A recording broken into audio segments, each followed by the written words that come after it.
Alright, so what did you produce? So I have, I have the 4 tests.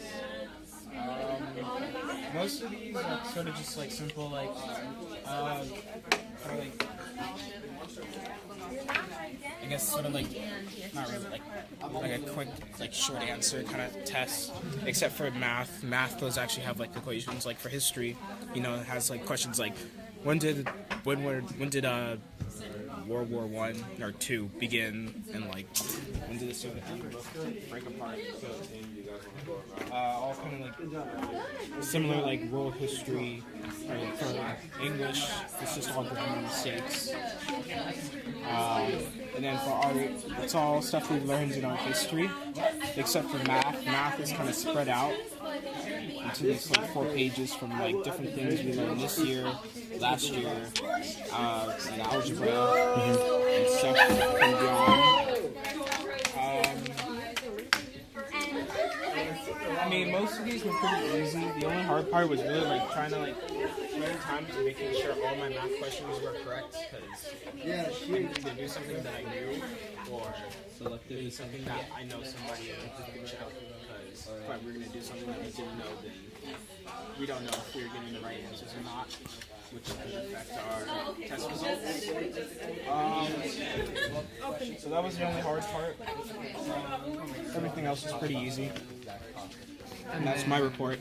Then I worked on the how we're gonna randomly select the students for the project. So the random number generator we used mine. So since we said students and we weren't specific about what kind of students, we said we were with our experiment, anyone who is in school that's either kindergarten through your PhD in college. So with kindergarten, since it's not technically first grade, but it's a grade before first grade, to be 0, 0, since we're going to use double digits.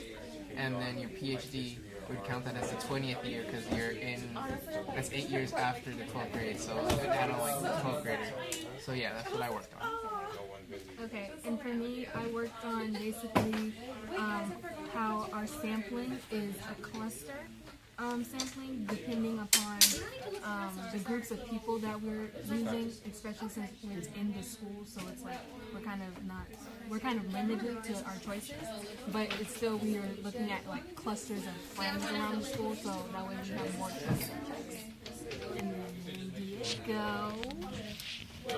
Well, basically, I worked on the population on D, E, F, and G with Christine, and we worked on just talking about what our control variable is and what our treatment is, and writing all of that down and inputting it into our Google Docs. And we basically just finished that. I think we still need a little bit more paragraphs to make it actual 6 pages. And yeah.